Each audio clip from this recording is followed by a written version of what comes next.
जय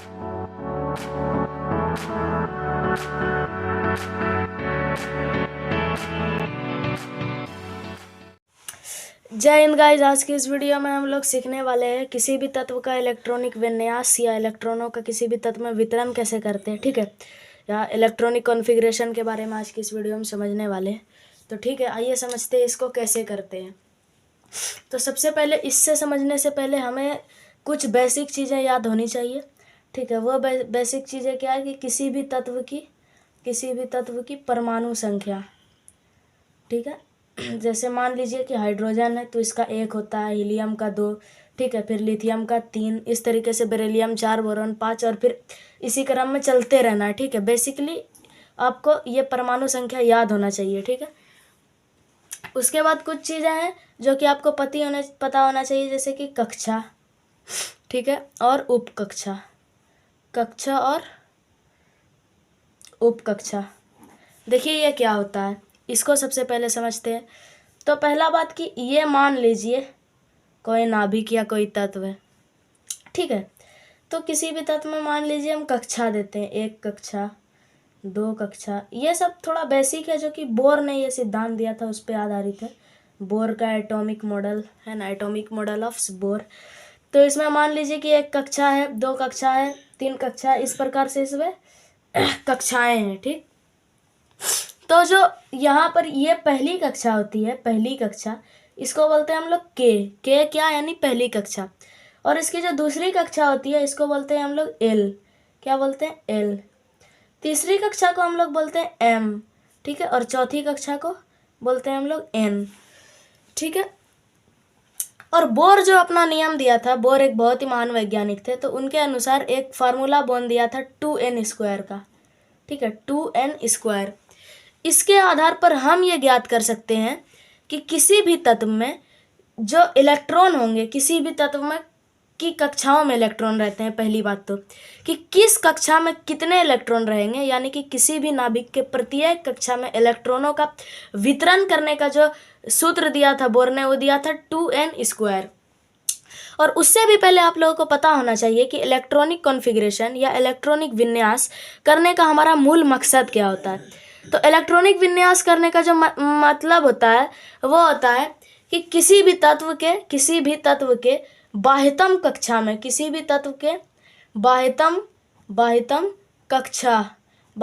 कक्षा में इलेक्ट्रॉन की संख्या ज्ञात करना होता है, ठीक है। और इसी को हम लोग बोलते हैं संयोजकता, इसी को क्या बोलते हैं, संयोजकता, ठीक है। या बाह्यतम कोश में उपस्थित इलेक्ट्रॉन की संख्या, बाह्यतम सेल में उपस्थित इलेक्ट्रॉन की संख्या, या बाह्यतम कक्षा में इलेक्ट्रॉन की संख्या।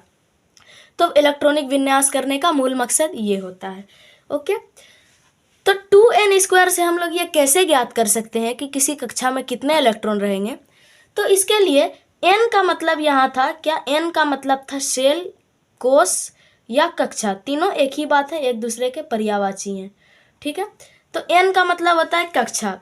तो मान लीजिए कि हमें यह पता करना है कि किसी भी तत्व के पहले कक्षा में कितने इलेक्ट्रॉन रहेंगे, तो ये हम इस तरीके से ज्ञात कर सकते हैं, 2 × n का मान क्या रखने पर 1, n यानी 1 का स्क्वायर, तो ये हो जाएगा आपका 2। यानी कि हमें यह पता लगा कि किसी भी तत्व के पहले कक्षा में 2 इलेक्ट्रॉन रह सकते हैं।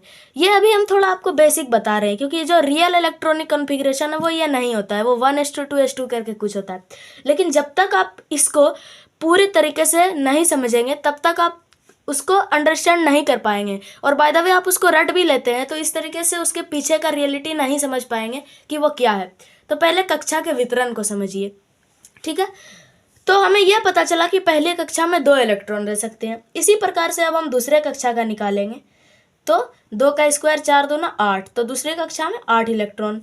इसी प्रकार से तीसरे कक्षा का निकालेंगे, तीसरे कक्षा का, तो 2 गुना 3 का स्क्वायर यानी कि 9 दूना 18, तो तीसरे कक्षा में अधिकतम कितने, 18 इलेक्ट्रॉन।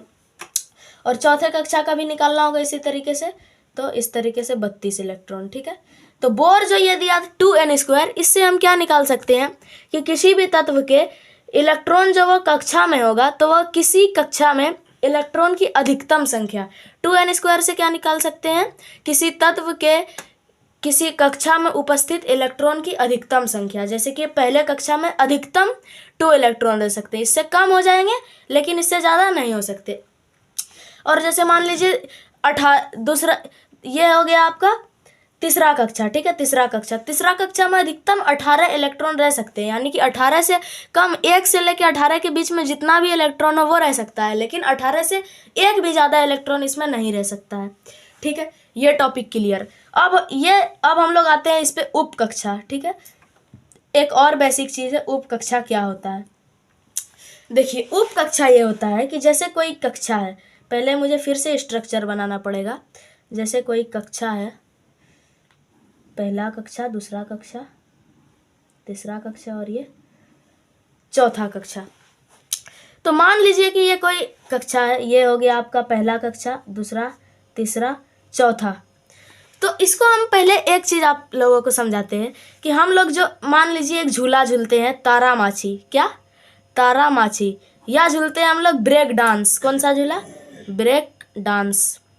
तो ब्रेक डांस और तारामाछी दोनों की आकृति कुछ इस प्रकार की होती है। तो ये भी घूमता है और इलेक्ट्रॉन में मतलब कक्षा में उपस्थित इलेक्ट्रॉन भी घूमते हैं। तो हम लोग जो इस पे झूला झूलने के लिए बैठते हैं, तो जो तारामाछी होता है, क्या तारामाछी का जो ऐसा गोल जमीन रहता है उसी पर बैठ जाते हैं? उस पर बैठेंगे तो मरिए जाएंगे। किस पे बैठते हैं हम लोग? उसमें उपस्थित डब्बा या डिग्गी में, किसी एक डिग्गी रहता है उसमें बैठते हैं, ठीक है। या ब्रेक डांस या तारामाछी किसी पर भी घूमते हैं तो लोहे में तो घुस के नहीं ना बैठेंगे, बैठेंगे हमेशा डब्बा या डिग्गी में। तो ठीक उसी प्रकार किसी तत्व में जो इलेक्ट्रॉन होता है वो कभी भी खुली कक्षा में नहीं घूमता है, वो कक्षा में स्थित ये जो डिब्बा नुमा या डिग्गी नुमा संरचना होती है जिसे उप कक्षा कहते हैं, उसमें बंद रहता है, ठीक है। ये क्लियर। और किसी भी कक्षा में 4 उप कक्षा होते हैं। जैसे पहला कक्षा S-P-D-F, ठीक है। ये क्या है? उप कक्षा के नाम। किसी भी कक्षा में कौन कौन से उप कक्षा होते हैं? एक S होता है, एक P होता है, एक D होता है और एक उप कक्षा होता है गाइस F, ठीक है। S-P-D और एक होता है उप कक्षा F। तो देखिए इसमें भी रहेगा S-P-D-F, फिर दूसरा कक्षा आएंगे, इसमें भी S, इसमें भी P, इसमें भी D, इसमें भी F, ठीक है। फिर तीसरे में भी S-P-D-F, चौथे में भी S-P-D-F, इस तरीके से रहेगा। अब देखिए, अब जो एक चीज़ आपको याद करने वाली बात है कि किसी भी उप कक्षा में जो इलेक्ट्रॉन की अधिकतम संख्या होती है वो क्या होगी। जाहिर सी बात है, अधिकतम संख्या पता रहेगी तभी ना हम पता कर पाएंगे। तो जैसे किसी भी डिग्गी, मान लीजिए तारामाछी वगैरह में होता है इनकी एक लिमिट, एक डिग्गी में 4 लोग बैठ सकते हैं कि 2 लोग बैठ सकते हैं। तो उसी प्रकार से किसी भी कक्षा के उप कक्षा की जो लिमिट होती है वो इस प्रकार है। ये जो S उप कक्षा है, इसमें अधिकतम 2 इलेक्ट्रॉन रह सकते हैं। S उप कक्षा है, इसमें अधिकतम रह सकते हैं 2 इलेक्ट्रॉन। और ये जो P उप कक्षा है, इसमें अधिकतम रह सकते हैं 6 इलेक्ट्रॉन। और ये जो D उप कक्षा है, इसमें अधिकतम रह सकते हैं 10 इलेक्ट्रॉन। और ये जो F उप कक्षा है, इसमें अधिकतम 14 इलेक्ट्रॉन रह सकते हैं। अब देखिए, अब ये भी बेसिक क्लियर हो गया। अब एक और चीज़ क्लियर करना है, कक्षा और उप कक्षा दोनों को एक साथ एक नज़रिए से जोड़ना है। तो मान लीजिए कोई तत्व है, इसमें हम लोग लेते हैं इसका पहला कक्षा, ठीक है। पहला कक्षा यानी K।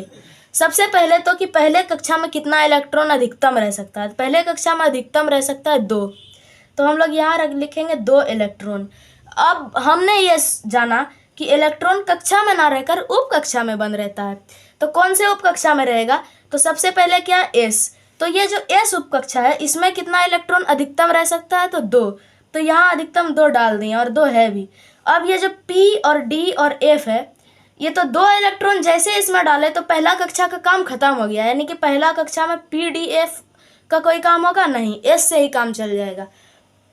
अब आते हैं दूसरे उप कक्षा में। दूसरे उप कक्षा में हमने जाना कि अधिकतम कितने इलेक्ट्रॉन रह सकते हैं, तो 8 इलेक्ट्रॉन अधिकतम रह सकते हैं। तो 8 को बांटने के लिए सबसे पहले देखेंगे कि S में कितना रह सकता है अधिकतम 2। तो यहाँ पर हम लोग क्या करेंगे, S उप कक्षा का इसमें डाल दिए 2 इलेक्ट्रॉन। अब हमारे पास 8 में से 2 कम कितने बच रहे हैं? 6 और इलेक्ट्रॉन बच रहे हैं। तो इसको कहाँ डालेंगे? तो P उप कक्षा में कितना रह सकता है? 6 इलेक्ट्रॉन। तो इसको यहाँ पर हम लोग डाल देंगे P में 6 इलेक्ट्रॉन। अब जैसे ही ये करेंगे 8 पुर जाएगा, यानी कि इसमें D और F का कोई काम नहीं होगा दूसरे उप कक्षा में। अब हम लोग आएंगे तीसरा उप कक्षा, ठीक है। तीसरा उप कक्षा, इसमें अधिकतम रह सकता है 18 इलेक्ट्रॉन। कितना? 18। तो अब हम लोग लेंगे एस में 2 डाल देंगे, बच गया 16। पी में 6 डाल देंगे, बच गया 10। और डी में कितना रह सकता है अधिकतम? तो 10, तो 10 डाल देंगे। तो क्या इसका भी काम खत्म, यानी कि तीसरा कक्षा में एफ का कोई काम होगा नहीं। ठीक है, अब चौथा कक्षा में आ जाते हैं। ठीक है, चौथा कक्षा क्या होता है? एन। इसमें अधिकतम 32 इलेक्ट्रॉन। एस में डाल दिए 2, पी में 6, डी में 10। ठीक है, 10 6 16 2 18 और कितना बच रहा है? 18। ठीक है, और 14 बच रहा है, तो एफ में डाल दिए 14, 32 पुर गया, इसका काम खत्म। ठीक है, यह चीज़ें आपको उम्मीद है कि समझ में आ गई होगी। ये था बेसिक। चलिए अब हम लोग सीखते हैं असल मायनों में इलेक्ट्रॉनिक कॉन्फ़िगरेशन होता क्या है, ये कैसे करते हैं, इसके बारे में। ओके, तो जनरली हम लोग इलेक्ट्रॉनिक कॉन्फ़िगरेशन जो करते हैं, वो रियल जो इलेक्ट्रॉनिक कॉन्फ़िगरेशन है वो ये होता है उप कक्षा के आधार पे। उप कक्षा के आधार पे, यानी कि पूरा कितना कक्षा के कितना उप कक्षा में रहेगा, ये वाला। ठीक है, लेकिन कुछ ऑब्जेक्टिव क्वेश्चंस के लिए जो शॉर्टकट मेथड है या थोड़ा लो लेवल का मेथड है, उसको हम लोग बोल सकते हैं कक्षा के आधार पे। कौन से आधार पे? कक्षा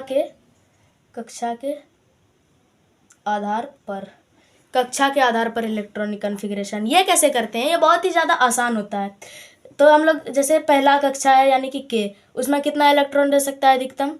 उसमें रह सकता है 2। फिर आ जाता है दूसरा कक्षा एल, उसमें 8। तीसरा कक्षा एम, उसमें 18। और चौथा कक्षा एन, उसमें रह सकता है 32। ठीक है, इस प्रकार से। तो अब हमको मिलता है किसी तत्व का कक्षा के आधार पर क्या करना है, इलेक्ट्रॉनिक कॉन्फ़िगरेशन। बहुत जल्दी में है, टाइम नहीं है। तो मान लीजिए कि एक तत्व है सोडियम, इसका परमाणु संख्या बोले थे कि किसी भी तत्व का इलेक्ट्रॉनिक कॉन्फ़िगरेशन से करने से पहले उसका परमाणु संख्या याद होना बहुत ज़रूरी है, तो इसलिए याद करना होगा। तो चलिए, सोडियम का 11 होता है। तो आप देखिए 11 का कैसे करेंगे। तो 11 परमाणु संख्या का क्या मतलब होता है? P बराबर E, यानी कि जितना प्रोटॉन की संख्या या परमाणु संख्या है उतना इलेक्ट्रॉन की संख्या भी होगी। यानी कि सोडियम में का परमाणु संख्या 11 है तो इलेक्ट्रॉन की संख्या भी 11 ही होगी, यानी कि जो टोटल इलेक्ट्रॉन होगा टोटल, वो भी 11 ही होगा। तो अब इसको 11 इलेक्ट्रॉन को सोडियम का कौन इलेक्ट्रॉन किस कक्षा में जाएगा, इसको बांटना है, जो कि बहुत आसान है। पहले कक्षा में कितना इलेक्ट्रॉन अधिकतम रह सकता है? 2, तो यहाँ लिख दिए 2, बहुत ईजी है। दूसरे कक्षा में कितना इलेक्ट्रॉन रह सकता है अधिकतम? 8, यहाँ 8 लिख दिए। देखिए 8 2 10 पुर गया, बचा कितना बांटना? 1 इलेक्ट्रॉन। तीसरा कक्षा में अधिकतम कितना रह सकता है? 18, और 18 से कम भी तो रह सकता है, तो 1 डाल देंगे। ये इलेक्ट्रॉनिक कॉन्फ़िगरेशन हो गया सोडियम का कंप्लीट, बहुत ही मोस्ट ईजीएस्ट वे में। और आपको बोले थे कि इलेक्ट्रॉनिक कॉन्फ़िगरेशन निकालने का मूल मकसद होता है बाह्यतम कक्षा में इलेक्ट्रॉन निकालना। तो गाइज ये वाला जो कक्षा के आधार पर इलेक्ट्रॉनिक कॉन्फ़िगरेशन है, इसमें बाह्यतम कक्षा ज्ञात करना बहुत ही ज़्यादा आसान है ऑब्जेक्टिव के लिए। ये देखिए, ये हो गया पहला कक्षा, फिर उसके बाद वाला कक्षा। तो सबसे आखिरी वाला कक्षा क्या बच रहा है? 1, जो इसमें लिखे। तो क्या लिखेंगे? सबसे बाहरी वाले कक्षा में कितना इलेक्ट्रॉन होगा? 1। बहुत ही आसान तरीके से हम लोग इसका संयोजकता निकाल लिए कि सोडियम का संयोजकता 1 होगा। ठीक है, अब हम लोग बात करते हैं उप कक्षा के आधार पर इलेक्ट्रॉनिक कॉन्फ़िगरेशन कैसे ज्ञात करते हैं। तो सेम तत्व लेते हैं हम लोग, सेम तत्व लेते हैं। यहाँ पर मान लीजिए सोडियम। ठीक है, उप कक्षा के आधार पर ये जो है एकदम ये वाला कीजिएगा, कभी नंबर नहीं कटेगा, बहुत ही ज़्यादा रियल यही है इलेक्ट्रॉनिक कॉन्फ़िगरेशन। तो सोडियम में टोटल 11 इलेक्ट्रॉन का वितरण करना है। तो कैसे करना है? सबसे पहले लिखेंगे पहला कक्षा। पहला कक्षा में अधिकतम कितना इलेक्ट्रॉन रहेगा? तो 2 रहेगा, लेकिन वो 2 इलेक्ट्रॉन कहाँ जाएगा? तो पहला कक्षा के एस उप कक्षा में जाएगा। और कितना इलेक्ट्रॉन जाएगा? 2 इलेक्ट्रॉन जाएगा। ओके, फिर लिखेंगे दूसरा कक्षा। दूसरा कक्षा में अधिकतम रह सकता है, दूसरा कक्षा में अधिकतम रह सकता है 8 इलेक्ट्रॉन, लेकिन पहले कहाँ जाएगा? दूसरा कक्षा के एस उप कक्षा में, और एस में अधिकतम कितना जाएगा? 2। फिर बच रहा है इसमें 6 सर दूसरे में, तो फिर दूसरा कक्षा के पी में जाएगा 6। देखिए 6 2 8 पुर गया, दूसरा कक्षा फुल हो गया। अब आएगा तीसरा कक्षा। तीसरा कक्षा के एस उप कक्षा में चला जाएगा, बचा हुआ 1 इलेक्ट्रॉन। 8 2 10 पुर रहा इधर से, और ये 1 11 पुर गया। और इसमें भी बाह्यतम कक्षा निकालना ही आसान है कि तीसरा कक्षा है और इसके एस उप कक्षा में 1 इलेक्ट्रॉन है, तो आपको उप कक्षा पर बिल्कुल भी ध्यान नहीं देना, बस ये देना है कि तीसरा कक्षा में इलेक्ट्रॉन कितना आ रहा है? 1। तो इधर से भी निकल गया सोडियम के बाह्यतम कक्षा में या सही इलेक्ट्रॉन की संख्या 1 या संयोजकता भी 1। ठीक है, अब देखिए आपने बहुत जगह देखा होगा कि हम लोग जो इलेक्ट्रॉनिक कॉन्फ़िगरेशन जो उपकक्षा के आधार पर करते हैं उसका नियम कुछ इस प्रकार से होता है। पहले लिखते हैं 1s2, फिर 2s2, फिर 2p6, फिर 3s2, फिर 3p6, फिर 4s2, सॉरी पहले लिखते हैं 1s2, 2s2, 2p6, 3s2, 3p6, उसके बाद हाँ 4s2, फिर लिखते हैं 3d10, तब लिखते हैं 3d10 लिखते हैं, फिर लिखते हैं 4p6, तब लिखते हैं 5s2, तब 4d10। ठीक है, इस प्रकार से लिखते हैं मतलब जनरली। तो आपको ये डाउट आता होगा कि क्रम क्यों टूटा, 2s2 2p6 था, 3s2 3p6 था, तो 3 के बाद 3d ना आके पहले 4 आ गया, फिर 3 आया, फिर 4 आया, फिर 5 आया, तब 4 आया। इस प्रकार से अड़ा तिरछा क्यों हो रहा है। तो ये एकदम ही चुटकियों में आज स्केल पूरा आपको समझ में आ जाएगा ऐसा कैसे होता है। इसके लिए हम लोग लाइन बाय लाइन लिखेंगे। पहले क्या लिखेंगे हम लोग 1s2, पहला कक्षा खत्म। फिर क्या लिखेंगे, दूसरा कक्षा में क्या है 2s2 और 2p6 है। फिर क्या लिखेंगे तीसरा कक्षा, इसमें क्या है 3s2 भी है, 3p6 भी है और 3d10 भी आ जाता है, तब ना 10 6 और 2 18 पूरेगा, तब ना तीसरा भरेगा। फिर चौथा कक्षा लेते हैं, इसमें 4s2, ठीक है, 4p6, 4d10। ठीक है, जनरली आप लोगों को बेसिकली चौथा 4 कक्षा के बारे में ज़्यादातर यूज पड़ेगा, लेकिन चलिए पांचवा भी लिख ही देते हैं। मान लीजिए 5s2 लिख ही दिया एक, ठीक है, ठीक है 5s2 लिख ही दिए। फिर देखिए, तो इसके लिए आप लोगों को तिर्यक रेखा नियम पता होना चाहिए। क्या, तिरछा रेखा। ठीक है, ये ट्रिक है तिरछा रेखा। तो आप लोगों को इस ऊपर से नीचे की ओर हर कक्षा पे तिरछा रेखा खींचना है। आप कैसे, देखिए इस प्रकार से खींचा एक तिरछा रेखा, एक तिरछा रेखा खींचा, क्या लिखाया 1s2 लिखते जाइए। दूसरा तिरछा रेखा खिंचाया, क्या लिखाया 2s2, इसके रास्ते में कुछ और आया नहीं, अभी 2p6 आया नहीं। फिर क्या खींचा तीसरा रेखा, इसमें क्या क्या आ रहा है 2p6 आ रहा है और 3s2 आ रहा है। फिर हम लोग खींचे चौथा रेखा, इसमें क्या आ रहा है 3p6 आ रहा है, 3p6 आ रहा है और 4s2 आ रहा है। फिर हम लोग खींचे पांचवा रेखा, इसमें क्या आ रहा है 3d10 आ रहा है और फिर 4p6 आ रहा है। फिर हम लोग छठा रेखा खींचे इस प्रकार से, छठा रेखा इस प्रकार से, ठीक है, तब आ रहा है आपका 4d और 5s वगैरह। ठीक है, जनरली चौथा कक्षा तक ये हम लोग पढ़ते हैं। तो ये देखिए, ये तो इस तरीके से आप लोगों को तिरछा नियम खींच के ये पता चल गया कि यहाँ पर क्रम क्यों टूटता है, और ये इस प्रकार से ही, यही एकदम मूल नियम है। स्टार बना लीजिए कि इसको एकदम याद करने का ट्रिक है। पहला कक्षा के एस उप कक्षा में 2 इलेक्ट्रॉन, पहला कक्षा खत्म। दूसरा कक्षा के एस उप कक्षा में 2 इलेक्ट्रॉन और दूसरा कक्षा के पी उप कक्षा में 6 इलेक्ट्रॉन, तब दूसरा कक्षा भी खत्म। तीसरा कक्षा के एस उप कक्षा में 2 इलेक्ट्रॉन, तीसरा कक्षा के पी उप कक्षा में 6 इलेक्ट्रॉन। फिर हम लोग तीसरा कक्षा का डी नहीं देंगे, चौथा कक्षा का एस में 2 देंगे, फिर तीसरा कक्षा के डी में 10 देंगे, तीसरा कक्षा खत्म, फिर चौथा कक्षा यहाँ से मिलाएंगे। ठीक है, चलिए अब पूरा हर एक चीज़ क्लियर हो गया होगा। अब थोड़ा सा प्रैक्टिस के लिए हम लोग क्या करते हैं, यहाँ पे प्रैक्टिस के लिए कुछ तत्व का इलेक्ट्रॉनिक कॉन्फ़िगरेशन करते हैं, जो कि ज़्यादातर एग्जाम में जोन जोन सा तत्व पूछा जाता है उसी का करते हैं। तो सबसे पहले मैंने सोडियम लिखा, ये बहुत बार एग्जाम में पूछा जाता है। और एक तत्व पूछा जाता है जनरली क्लोरीन। ठीक है, क्लोरीन, इसका परमाणु संख्या 17 होता है, इलेक्ट्रॉन भी 17 होगा। ठीक है, इसका करते हैं, क्या करेंगे, पहला कक्षा के एस उप कक्षा में 2 गया, पहला कक्षा खत्म। दूसरा कक्षा के एस में 2, दूसरा कक्षा के पी में 6, दूसरा कक्षा खत्म। तीसरा कक्षा के एस में 2, ठीक है, 2 2 4 और 6 10, 2 12 और कितना बचा 17 पुरने में 5 और बचा, तो तीसरा कक्षा के पी में 5 दे देंगे। ये हो गया इसका इलेक्ट्रॉनिक कॉन्फ़िगरेशन। और जो हम लोग का मकसद था बाह्यतम कक्षा निकालने का, वो भी निकाल लेते हैं। हम बोले थे कि बाह्यतम कक्षा में हम लोग उप कक्षा को नहीं देखते हैं, बल्कि तीसरा यानी कि कक्षा की संख्या देखते हैं। कक्षा यहाँ क्या चल रहा है 3, इलेक्ट्रॉन क्या है 5 है प्लस 2 है, तो बाह्यतम यानी कि तीसरे यानी कि बाह्यतम कक्षा में कितना इलेक्ट्रॉन निकल गया सोडियम का 7, यानी कि क्लोरीन का संयोजकता कितना होगा 7। ठीक है, और इसको कक्षा के आधार पर ऑब्जेक्टिव के लिए चुटकी में कर सकते हैं। देखिए क्लोरीन 17 लिखेंगे, ऐसे लिखेंगे 2 8 7 जोड़ लिए, पहला कक्षा में 2, दूसरा कक्षा में 8, तीसरा में 7 घुसा दिए, इससे भी निकल गया 7 2 9 8 17, ऐसे भी पुर गया, संयोजकता भी 7 निकल गया। तो ये जो है हद से ज़्यादा आसान है, लेकिन बहुत सारे बच्चे को ये समझ में नहीं आता है, बहुत को ये समझ में नहीं आता है। बहुत को लगता है कि ये तो बहुत ही अच्छा है, समझ आ रहा है। बहुत को लगता है ये बहुत ज़्यादा उलझन वाला है, और बहुत को लगता है कि अरे ये तो बहुत हल्का है, चुटकी में कर देंगे। और बहुत लोगों को लगता है किया कैसे, 2 8 साथी कहाँ से उठा के ले आया, ये समझ नहीं आता है। इसीलिए पहले हम इसका बेसिक आपको बताएं। तो ये दोनों चीज़ क्लियर होना चाहिए, ठीक है। और एक तत्व का इलेक्ट्रॉनिक कॉन्फ़िगरेशन करते हैं जो कि चलिए महत्वपूर्ण है, मैग्नीशियम 12, ठीक है। अब बिना बोले करते हैं, 1s2 2s2 2p6 3s2, ठीक है। 2 2 4 2 6 6 12।